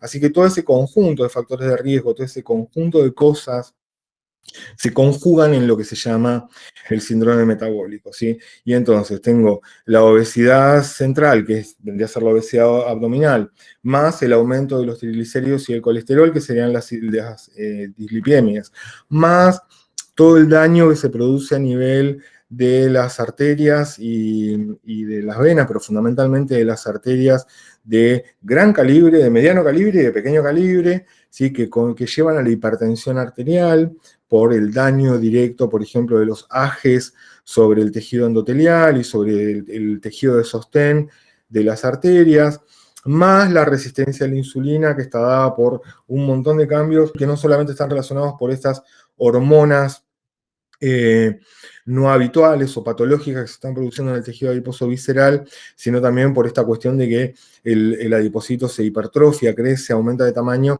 y muchas veces el receptor a la insulina no puede señalizar al transportador, no puede hacer que el transportador migre hacia la membrana porque la distancia es mucho más grande que lo que en un adipocito normal. Y todo esto va a configurar un caldo, ¿sí? Una especie de combo que va a llevar a que los pacientes desarrollen enfermedades cardiovasculares y diabetes tipo 2 en el futuro. Y entonces, a esta combinación entre obesidad y factores de riesgo, ¿no? Obesidad y todo lo que acompaña a la obesidad, en este momento se le está poniendo un nombre, ¿sí? Que ya no va a ser ni síndrome metabólico ni obesidad, ¿sí? Es diabesidad. El 99,9% de los pacientes que tienen sobrepeso o obesidad tienen alguna alteración en estos factores de riesgo, ¿sí? No tenemos ningún paciente que sea solamente obeso, ¿ok? No hay pacientes que no tienen telgopor adentro, básicamente. Aumentan de peso, aumentan la masa grasa a nivel corporal y sobre todo cuando aumenta la masa grasa a nivel abdominal, implica que esa grasa se está depositando no solamente en el abdomen, sino también en otros órganos, y que está liberando sustancias que, como en el cáncer, por ejemplo, necesitan esas sustancias para producir vasos sanguíneos, para poder hacer sus metástasis. Porque la metástasis es esta cosa de que el cáncer se libera una célula y viaja a una distancia del tumor original, ¿sí? Se deposita en otro lugar y crece y se desarrolla en otro órgano. En este caso, el concepto es más o menos el mismo, ¿sí? Esos adipocitos que ya no pueden depositarse en el tejido celular subcutáneo empiezan a crecer en otras localizaciones y empiezan a prosperar en otras localizaciones y prosperan a expensas de hacer crecer vasos sanguíneos a su alrededor y hacer que le llegue sangre al interior del tejido. Misma cosa, mismo concepto, ¿sí? Sucede exactamente lo mismo. Y entonces, este concepto de obesidad y síndrome metabólico como cosas separadas, ya está, ya fue, ya el término es como que se borroneó completamente, ¿sí? Ya no hay una diferencia entre una cosa y la otra. El paciente que está o que tiene obesidad, sí o sí, tarde o temprano, va a tener algo de esto, ¿sí? Y obviamente en la medida que el tiempo transcurra y el paciente aumente cada vez más de peso, van a aumentar cada vez más estos factores de riesgo. Y entonces es más correcto hablar de diabesidad, y cada vez lo van a ver más frecuentemente en los trabajos, en las publicaciones, este término, ¿sí? Que es la obesidad que lleva a la diabetes, por ejemplo, ¿sí? Como complicación principal, a la diabetes tipo 2, y entonces, o a la prediabetes. Y entonces va a ser cada vez más frecuente leer esto y ya no solamente hablar de obesidad, porque hablar de obesidad como concepto abstracto, como cosa, la obesidad, y después como complicación el síndrome metabólico. No, van juntas, son cosas que se desarrollan a la vez, no puede existir una cosa sin la otra. ¿Sí? Y entonces este término tiene que englobar a ambas cosas. Por eso este término de diabesidad se va a poner cada vez más de moda, va a ser cada vez más utilizado, porque es más accurate, es más preciso que hablar de una cosa y hablar de la otra como si fuesen entidades diferentes. Pero bueno, hablando de esto como si fuesen entidades diferentes, vamos a tener que la obesidad va a desempeñar el papel principal en el síndrome metabólico, ¿sí? Que se va a caracterizar por ciertas cosas. Insulinoresistencia, ¿sí? Y la insulinoresistencia hace que aumente la hiperglucemia, porque los tejidos, al ser resistentes a la insulina, no captan suficiente glucosa, la glucosa se queda dando vueltas en la sangre, esa glucosa que se queda dando vueltas en la sangre estimula al páncreas para que produzca más insulina. Así que cuando tengo insulinoresistencia, tengo concomitantemente hiperinsulinemia. Eh, la hiperglucemia, como vimos, produce daño a nivel de diferentes tejidos. Fundamentalmente, uno de los tejidos más afectados es todo lo que tenga que ver con el tejido vascular, ¿sí? Por eso digo de gran, mediano y pequeño calibre, incluyendo los glomérulos, ¿sí? Incluyendo los vasos sanguíneos de los pulmones. Todo tejido vascular va a estar afectado por la hiperglucemia en diferentes sectores. Así que eso muchas veces con la contribución de que empiezan a acumularse grasa y colesterol en las arterias, esto va a llevar a que se desarrolle hipertensión bastante precozmente, que es la otra cosa que antes no existía en los niños y que ahora sí.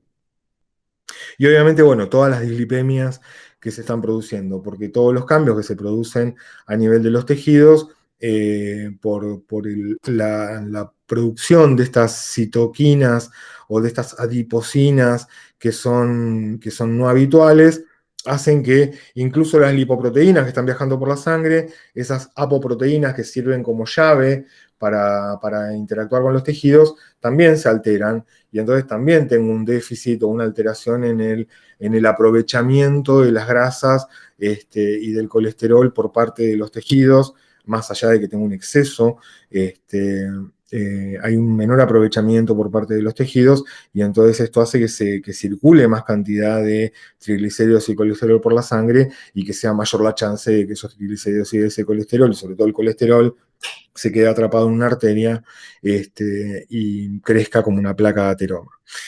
Así que bueno, todos estos factores de riesgo que incluyen, ¿sí?, a estos eventos en particular, la resistencia a la insulina con hiperinsulinemia, la hipertensión arterial y las dislipemias, van a constituir lo que se llama el síndrome metabólico, ¿sí? Y esto va a tener una clara relevancia y es un claro factor de riesgo para el desarrollo de diabetes tipo 2 y de enfermedad cardiovascular. Ya esto lo vimos que acá estaba relacionado esto de la obesidad, que está relacionada con el genotipo susceptible, con el exceso de nutrientes y con el sedentarismo fundamentalmente, y que esto va a hacer que la adipogénesis aumente, esta adipogénesis hace que los adipocitos vayan a la hipertrofia, que esta hipertrofia en general conlleva que el tejido adiposo se tenga que empezar a depositar en otros lugares que no son el tejido celular subcutáneo y se empieza a depositar en los músculos, se empieza a depositar en el hígado, se empieza a depositar en las vísceras, fundamentalmente en las vísceras abdominales, se empieza a depositar en el corazón. Todo eso es depósito visceral, ¿sí? Y esto va a requerir de un montón de sustancias que necesita para poder desarrollarse correctamente y para poder seguir creciendo. Esto siempre va a venir acompañado del aumento del depósito visceral, como dije recién, también va a haber una alteración en las apoproteínas de las lipoproteínas, y esto va a hacer que aumente la cantidad de ácidos grasos libres. La adiponectina en general, en la medida que va aumentando el tejido adiposo visceral, las cantidades de adiponectina van disminuyendo en relación a la cantidad de, por ejemplo, interleuquina 6 o factor de necrosis tumoral alfa o resistina, y la acción de la adiponectina es menor, ¿sí? Es como que los tejidos incluso se vuelven menos sensibles a la adiponectina, que tenía un montón de efectos protectores de las enfermedades cardiovasculares, por ejemplo, o que mejoraba el aprovechamiento de la glucosa, o que mejoraba el metabolismo de los lípidos a nivel del hígado y del músculo. Va a haber un aumento de las citoquinas inflamatorias, y esto va a llevar a un aumento en el depósito de grasa adentro de los músculos y del depósito de grasa en el hígado, ¿sí? Y bueno, todas estas cosas van a contribuir a la resistencia a la insulina, a la hiperglucemia y a todo lo que viene con esto. Bueno, esto ya lo vimos, todo lo que era el factor de necrosis tumoral alfa, y la interleuquina 6. Acuérdense que la interleuquina 6 está propuesta como una medida, ¿sí?, importante para predecir riesgo de enfermedad cardiovascular y también síndrome metabólico, que se puede medir desde chiquititos. Todavía hay estudios, estamos en fase de ya prácticamente de confirmación, ¿no?, de que la interleuquina 6 se podría utilizar como método diagnóstico y se podría utilizar como método predictor. Hay muchos estudios que sostienen esto y hay muchos estudios que se repiten en diferentes poblaciones y con diferentes cantidades de individuos y que siempre el resultado más o menos es el mismo, se replica ese resultado en la mayor parte de los estudios, de los ensayos.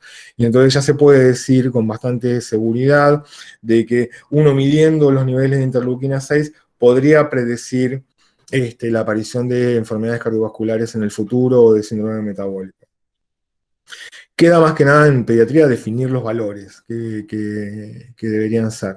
Y ahora después cuando veamos los valores del síndrome metabólico, vamos a ver que incluso para definir los valores del síndrome metabólico tenemos controversias todavía. Bien, la resistencia a la insulina es la incapacidad no solamente de la insulina de interactuar con los receptores a la insulina correctamente y de por ende activar al transportador de GLUT4 para que se lleve la glucosa, que saque la glucosa del torrente sanguíneo. Así que no solamente es incapaz de promover una correcta captación de glucosa, sino que es incapaz de suprimir la gluconeogénesis hepática. Acuérdense que cuando tengo insulina presente, en general no se produce glucosa a nivel hepática. El hígado no fabrica glucosa cuando la insulina está presente. Pero en este caso el hígado no responde a la insulina, ¿sí? No está señalizado correctamente por la insulina, también tiene resistencia, y entonces eso hace que al no recibir el estímulo de la insulina, el hígado fabrica glucosa y contribuya a la hiperglucemia general, ¿sí? Y la otra cosa que hacía la insulina era suprimir la formación de VLDL, que fundamentalmente es la lipoproteína que transporta grandes cantidades de triglicéridos por la sangre y de colesterol, pero fundamentalmente grandes cantidades de triglicéridos por la sangre.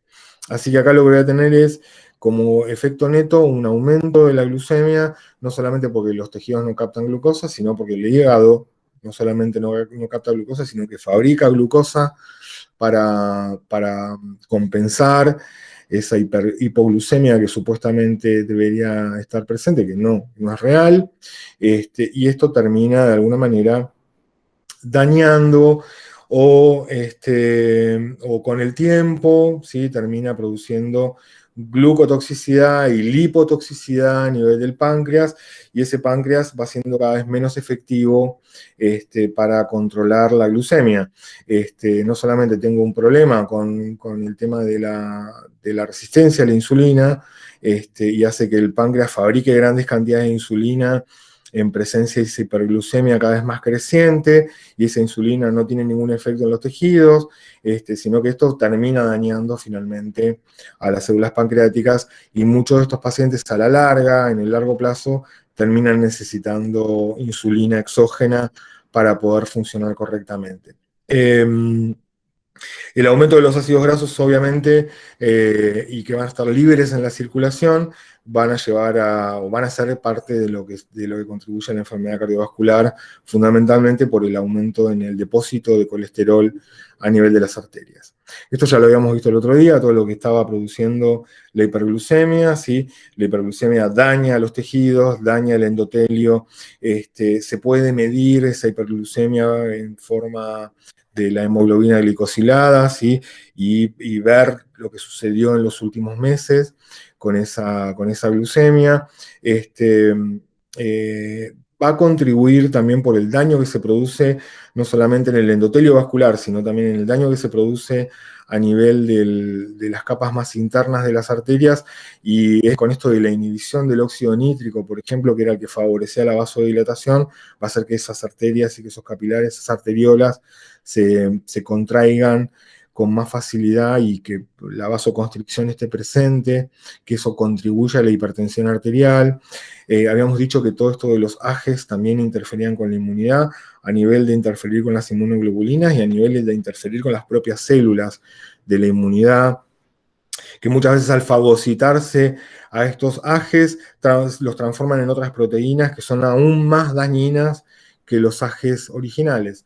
Y esto de que tengo tanta cantidad de glucosa que está entrando en las células y que tiene que ser metabolizada, que esto también aumenta la cantidad de especies reactivas del oxígeno, de los ROS, que están dados por la oxidorreducción, y que esto aumenta el estrés oxidativo sobre las células y que las daña. Así que acá el daño va a ser en general global, ¿sí? Con mayor impacto en el aparato cardiovascular, con un impacto y en el riñón fundamentalmente, y con diferentes niveles de impacto en otros tejidos como la retina, como, eh, bueno, como el riñón, y en el sistema inmune va a tener diferentes acciones que van a ser, todas van a ir en contra del buen funcionamiento de ese sistema inmune. Y en el caso del paciente obeso, porque esto lo podemos aplicar exclusivamente al paciente con diabetes tipo 1, hasta ahora esto pueden compartir, ambos pacientes pueden compartir estas características. Pero la otra cosa que tengo en el diabético tipo 2 o en el paciente con síndrome metabólico que tiene hiperinsulinemia, es que la insulina estimula la formación, la síntesis de IGF-1 y 2 por parte del hígado. Y la IGF-1 y 2 son promitóticos, ¿ok? Y entonces esta IGF-1 y 2 van a promover el crecimiento del tejido adiposo, van a promover esta producción de tejido adiposo en localizaciones extrañas, ¿sí? Van a promover el aumento, por ejemplo, del músculo a nivel de las capas musculares de las arteriolas, y esto obviamente también va a promover el aumento de la contracción arterial, van a promover el aumento de tejidos como por ejemplo la piel, ¿sí? Y el desarrollo exagerado de esa capa de queratina, de células muertas y hiperpigmentadas, que se llama acantosis nigricans, ¿sí? Que es un signo no de diabetes, sino que es un signo de resistencia a la insulina. El 90% de los pacientes con resistencia a la insulina tienen acantosis nigricans, ¿sí? ¿Y qué es? Es una hiperkeratosis, ¿sí? Es un aumento en la capa queratinizada de la piel con hiperpigmentación, ¿sí? Con aumento en la cantidad de melanina en esa capa. ¿Ok? Y se puede presentar en el cuello, en las axilas, en los pliegues de las mamas, en los pliegues del abdomen, al final del pliegue de los glúteos, también puede presentarse. ¿Ok? Eh, el factor de riesgo principal para el síndrome metabólico, obviamente, es la obesidad y el sedentarismo. El 90% de los pacientes con síndrome metabólico desarrollan diabetes tipo 2, o el 90% de los pacientes con diabetes tipo 2 tienen síndrome metabólico.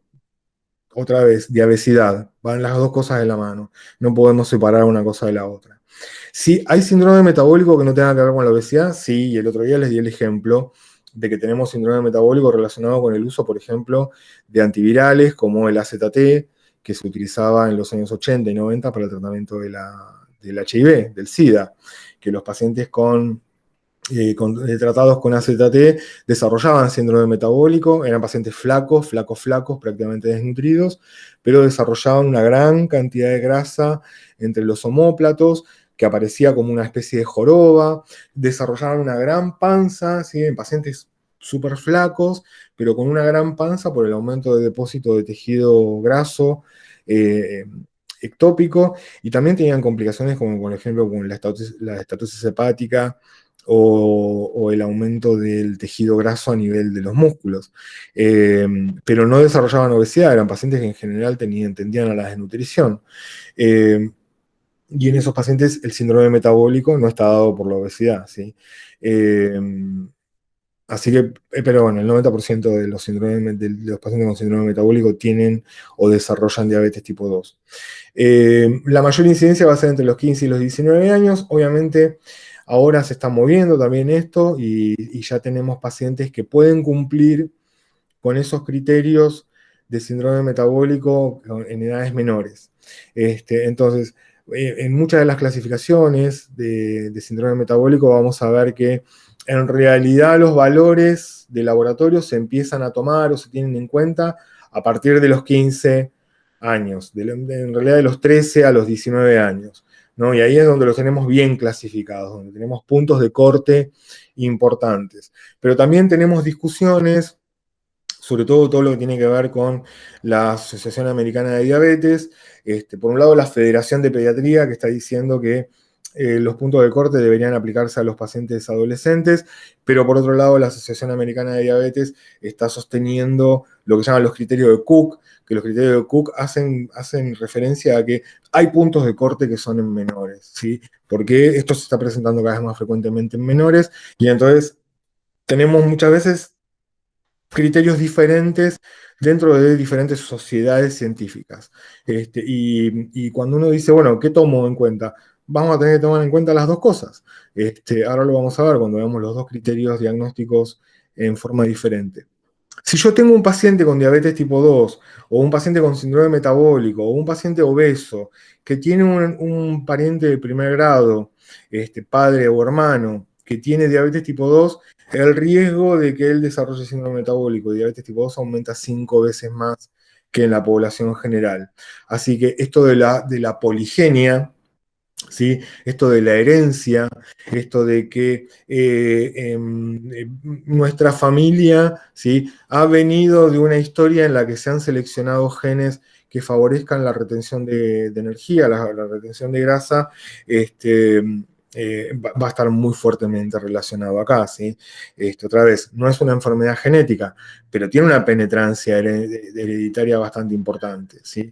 Y esa penetrancia hereditaria va a estar dada por la historia de mi familia, por la historia evolutiva de mi familia, por los últimos 10.000 años o el último millón de años de mis antepasados en esa línea de gente que sobrevivió, ¿sí? A todas las hambrunas, que sobrevivió a todas las pestes y que pudo reproducirse. Se dice que el 90% de la población, o que prácticamente el 100% de la población, tiene en sus antecesores un noble, un rey, ¿sí? Que todos tenemos en algún punto, somos descendientes de algún rey, ¿sí? De algún noble que existió. Porque era la gente que sobrevivía, la gente que era más longeva en general, era la gente que tenía la posibilidad de tener más hijos y de reproducirse más fácilmente. Y cuanto más en la nobleza estuvieras, más protegido contra las enfermedades y contra la desnutrición estabas, y más chances de sobrevivir y de reproducirte tenías. Así que no es descabellado en esos estudios que se hacen sobre el ADN mitocondrial, no es descabellado que se sostenga que todos descendemos de algún rey, ¿sí? O de algún noble en algún momento, porque bueno, era la gente que sobrevivía. Y es la gente que desarrolló esta capacidad o la que desarrolló la capacidad para poder defenderse contra la hambruna en esto de acaparar exageradamente grasa. La hipertrigliceridemia en estos pacientes va a ser muy precoz, ¿sí? En la medida que van aumentando de tamaño, van aumentando de peso, a partir de los 2 años de edad, ya se empieza a ver que los niveles de triglicéridos van acompañando a ese aumento de peso y van aumentando en forma simétrica con ese aumento de peso, y que muchas veces esto que tiene que ver con el aumento del colesterol LDL y la disminución del colesterol HDL también va a estar presente, pero un poco más tardíamente, ¿sí? Lo que más rápido se aparece en estos pacientes es la hipertrigliceridemia. Por eso, cuando yo hacía esto de la tabla, de ponerlos en el IMC a los chicos que venían a hacerse el certificado de salud, cuando los encontraba en esos puntos, yo les decía a los padres, hagamos una ecografía hepática, por favor. O sea, te estoy mostrando esto, yo no te conozco, me estoy tomando el atrevimiento de mostrarte esto porque me parece que es grave, va a pasar todo esto, puede estar pasando todo esto. Hagamos una ecografía hepática. Si estás de acuerdo, ¿no? Porque no eran mis pacientes, era gente a la que yo estaba detectando. Y entonces hagamos una ecografía hepática. Y el número de pacientes que tenían estatosis hepática se correlacionó perfectamente con lo que dicen las publicaciones. El 30% de esos chicos tenían estatosis hepática.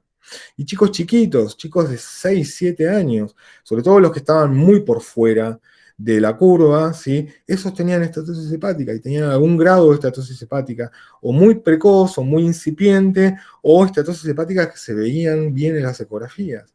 pero aproximadamente entre el 30 y el 40% de estos pacientes desarrollan esteatosis hepática. Y acuérdense que la esteatosis hepática puede llevar a la larga a la cirrosis, a la insuficiencia hepática, al cáncer hepático, ¿sí? A todo eso.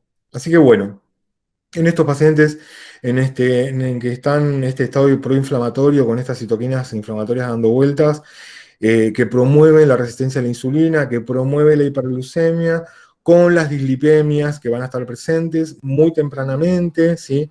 Muy precozmente.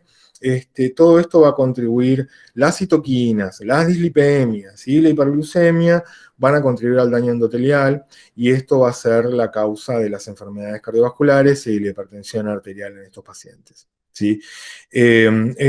Como yo les contaba la otra vez con respecto a los estudios que se hacían en las autopsias de los nenes chiquititos, en donde se veía que ya había estrías, ¿sí? En los vasos sanguíneos por depósito de grasa desde los 6 u 8 años, y que esas estrías en general no revierten. Esas estrías, por más que yo lo haga bajar de peso al paciente, difícilmente desaparezcan. Van a mantenerse durante toda la vida. Son como cicatrices que quedan en las arterias, y son arterias que muchas veces, si son coronarias, por ejemplo, son arterias muy pequeñitas, y si tienen una parte del tejido en donde no se pueden contraer ni dilatar porque tienen fibrosis, en la media o en la muscular, esas arterias, en el momento que tengan un esfuerzo o tengan un espasmo, ¿sí? Por la presencia de catecolaminas o lo que fuere, se puede producir la hipoxia del tejido y se puede producir un infarto. Muchas veces esos infartos pueden ser masivos. Bien, la hipertensión arterial es la otra cosa que antes no existía en los chicos. La hipertensión arterial generalmente estaba relacionada con la insuficiencia renal. Chico que tenía el riñón destruido por alguna razón, por una infección, por ejemplo, o por una enfermedad autoinmune, y entonces teníamos pibes que se les destruía el riñón y que como consecuencia de eso tenían hipertensión arterial. It's over. Pasó del primero al segundo puesto. Y la obesidad pasó a ser el primer puesto en causas de, y el síndrome metabólico fundamentalmente, pasó a ser la primera causa de hipertensión arterial en los chicos en los últimos 10 años, 15 años. Y aparte por lejos, ¿no? O sea, antes era el daño renal la principal causa de hipertensión arterial en un 2% de la población. Ahora estamos hablando de que la hipertensión arterial en un 50% de la población infantil, que es la que tiene sobrepeso o obesidad, en ese 50%, el 30% aproximadamente, entre el 17 y el 30%, dependiendo del lugar, dependiendo del grado de obesidad que tenga, tiene hipertensión arterial. Así que antes la cantidad de pacientes con hipertensión arterial era así de chiquitita, ahora la cantidad de niños con hipertensión arterial es enorme. Y cada vez más frecuentemente. Y en los adolescentes es algo que se ve mucho, mucho, mucho, mucho. Bueno, como les dije, la estatosis hepática es una complicación habitual de esto. Entre el 20 y el 50% de los obesos desarrollan estatosis hepática y pueden progresar a la cirrosis y a la insuficiencia hepática terminal con el tiempo, con los años. El daño renal en estos pacientes va a estar presente muy precozmente, por eso es importante no medir la albúmina en orina, la común y corriente, ¿sí? La albúmina que se mide rutinariamente, sino medir microalbuminuria, ¿sí? Porque la microalbuminuria, que son pequeñas fracciones de albúmina presentes en la orina, me están hablando de daño del capilar, ¿sí? El glomérulo, en forma precoz, antes de que la cosa sea mucho más grave. También me sirve eso. Obviamente, cuando yo les hacía las ecografías y el chico venía con la madre, venía con el diagnóstico de estatosis hepática, ese paciente pasaba a ser mi paciente automáticamente, ¿sí? Se acabó con todo lo demás. Y no es que me estaba robando pacientes, estaba haciendo mi trabajo, básicamente. Y entonces ahí yo podía empezar a trabajar con un nutricionista o con una nutricionista. En general yo laburo siempre hace muchos años con la misma persona. Y que es una persona que no trabaja con obras sociales, que le dedica tiempo, que está 45, 50 minutos con un paciente, que es amorosa, que entiende, que explica, que hace todo esto que estuve hablando todo este tiempo. Eh, y entonces, nada, esos pacientes quedaban siendo pacientes míos. Yo les hacía el seguimiento junto con la nutricionista esta de las que le hablo, que trabaja conmigo en La Matanza. Eh, estos pacientes cuando tenían esteatosis hepática, uno le hacía análisis de sangre y no solamente tenían la insulina elevada, no solamente tenían la glucemia también elevada, sino que también aparecía la microalbuminuria. Y entonces todas estas son cosas que hablan del hoy, del aquí, de este momento, no hablan de acá a 20 años, no le estoy vendiendo al padre o a la madre un cuento de lo que va a pasar dentro de 10, 15 años, porque la gente es incapaz de hacer proyecciones de ese tipo. Le estoy hablando de lo que está pasando hoy, aquí y ahora, y de lo que ya se está rompiendo y lo que ya está dañado hoy, aquí y ahora. Y entonces el plegamiento al tratamiento es mucho mayor. Y es mucho más fácil, ¿sí? La otra cosa es el tema de la aterosclerosis. Acuérdense que aterosclerosis es cuando se deposita colesterol en las arterias. Arterioesclerosis es el proceso de endurecimiento de las arterias por distintos procesos, pero el más común de esos procesos es el envejecimiento, ¿sí? Pero junto con la arterioesclerosis también puede estar presente por el daño de la hiperglucemia, por el daño que producen los ajes en las capas internas de los vasos sanguíneos. Así que la arterioesclerosis muchas veces puede convivir con la aterosclerosis. Y eso es lo que conlleva, lo que conforma esas cicatrices, ¿sí?, que se producen en los vasos sanguíneos que se llevan durante el resto de su vida. Ya terminamos, ¿eh? En cuanto a la cuantificación de la insulina, puedo medirla de diferentes maneras. Puedo medir la insulina, ¿sí?, circulante, y entonces voy a tener diferentes valores. Voy a tener insulinas en ayunas, insulinas luego de una poscarga de glucosa, que está bueno hacer eso de medir cuando uno le hace la prueba de tolerancia oral a la glucosa a un paciente para diagnosticar diabetes. No solamente medir la glucosa, sino medir la insulina.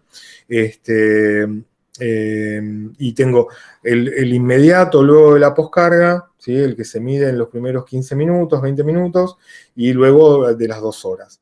Y fíjense que los valores van a variar dependiendo, muchas veces en ayunas, dependiendo de la edad, pero es en general mayor a 15 microunidades por mililitro.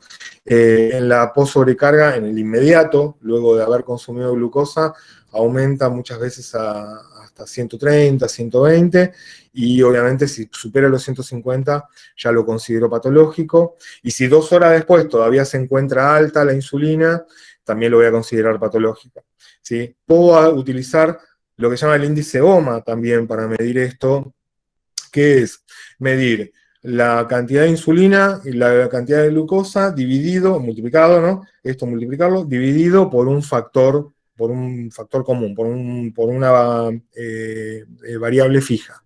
Y esto me va a dar diferentes valores, ¿ok? Menos de 1,96, estoy hablando de que aparentemente no hay resistencia a la insulina. Entre 1,96 a 3, estoy hablando de que es sospecho resistencia a la insulina, y tengo que volver a estudiarlo, tengo que seguir a este paciente, y más de 3, ya estoy hablando de insulina o resistencia franca. Pero también les dije el otro día que la mayor parte de la insulina que produce el páncreas va a ser rápidamente aprovechada en el hígado, va a ser muchas veces captada por el hígado porque va a tener interacción con receptores en el hígado, y cuando la insulina tiene interacción no se suelta, no vuelve otra vez a la circulación, es secuestrada, es captada hacia dentro de la célula. Y entonces muchas veces la insulina que sale del páncreas, que lo primero que hace que es pasar por el hígado, no es la misma cantidad de insulina que está circulando por la sangre. Generalmente la cantidad de insulina que está circulando por la sangre es menor.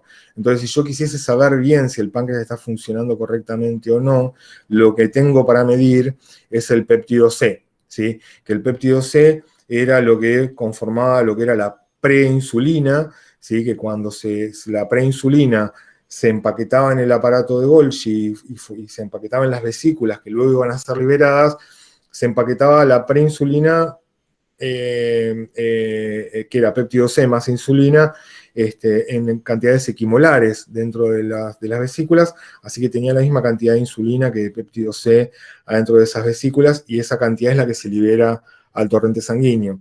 La insulina tiene efecto, es secuestrada, es eliminada muchas veces de la circulación antes de llegar a la circulación general, pero el péptido C no. Y entonces el péptido C me sirve como un valor o como un referente de la función pancreática. ¿Okay? Si tengo valores menores a 0,5 nanogramos por mililitro de péptido C, significa que el páncreas no está produciendo insulina en buena cantidad. Y si tengo valores que superan los 2 nanogramos, pero en general esto depende mucho del paciente, del momento en el día, de si está con una poscarga de glucosa o lo que fuere. Pero muchas veces puedo estar hablando de 3,8, 5 nanogramos, ¿sí? En esos pacientes que tienen resistencia a la insulina voy a tener el péptido C muy elevado, porque la insulina resistencia no implica que la insulina no hace ningún efecto sobre las células, ¿sí? El efecto es menor, ¿ok?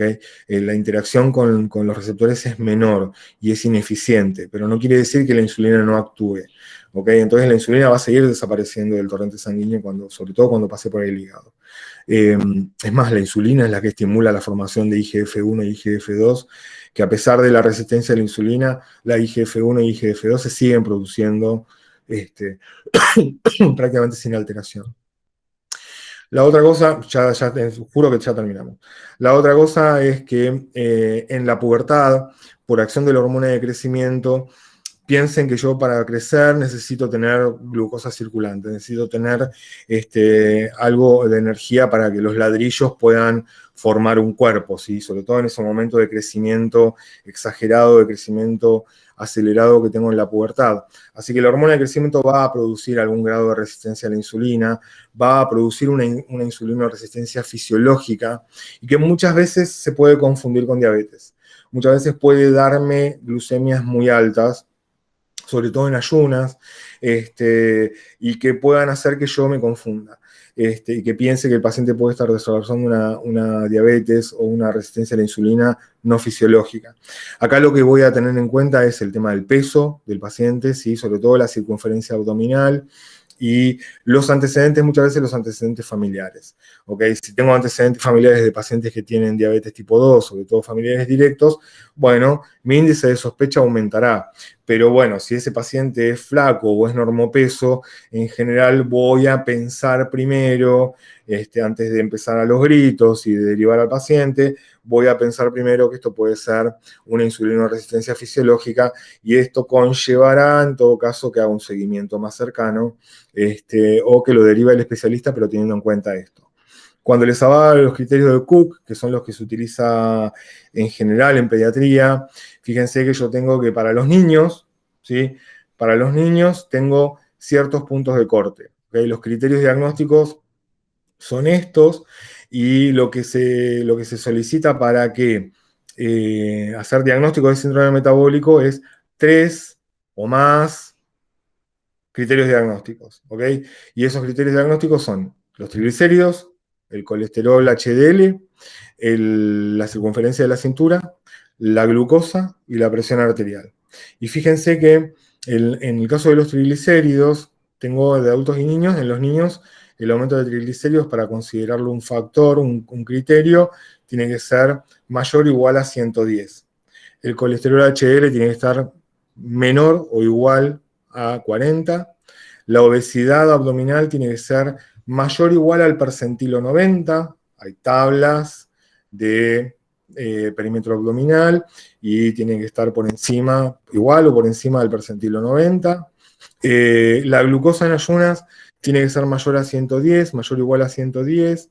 En las ADA, igual eso cambió ahora, pero en las ADA proponen que tiene que ser de 100. Lo que pasa es que pacientes con glucemia de 100 hay un montón y entonces muchas veces se puede confundir el diagnóstico. Se sigue sosteniendo que la glucemia tiene que ser mayor a 110 en ayunas.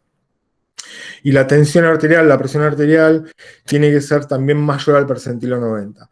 Nosotros tenemos tablas por edad, por sexo y por talla, ¿sí? Todo eso combinado en una tabla de presión arterial, ¿sí? Diastólica y sistólica.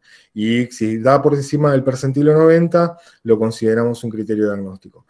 3 o más criterios para hablar de síndrome metabólico. Ahora, en este caso no se no se hace hincapié en que tiene que existir como criterio inicial, como criterio principal, la obesidad central, ¿sí? Esto se puede aplicar para síndrome metabólico que puede estar presente, por ejemplo, por tratamientos, ¿sí? Por drogas de diferente índole. Es como más laxo en cuanto a sus requerimientos. Igual nosotros utilizamos siempre, tiene que estar presente el perímetro abdominal cuando estamos hablando de obesidad. Y entonces la Federación de Pediatría lo que dice es, no tenemos definiciones para los menores de 6 años, para los menores de 10 años.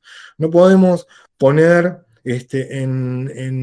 como punto de corte ciertos valores para los menores de 10 años, sobre todo entre los 6 y los 10 años. Sí tenemos que tener considerado siempre la obesidad, ¿sí? Entonces vamos a tener como punto obligatorio la obesidad y podemos utilizar en los menores de 10 años, podemos utilizar los criterios de Cook. Eso es lo que dice la federación, ¿eh? Podemos utilizar los criterios de Cook y en los mayores de 10 a 16 años ya sí vamos a utilizar puntos de corte, que son puntos de corte muy parecidos a los de los adultos, ¿sí? Los de los 10 a los 16 y los mayores de 16 prácticamente comparten los mismos valores. Fíjense que en el otro caso era los triglicéridos de 110, mayor o igual a 110, y ya cuando estoy acá en lo de la federación estoy hablando de los triglicéridos, estoy hablando de triglicéridos mayores a 150.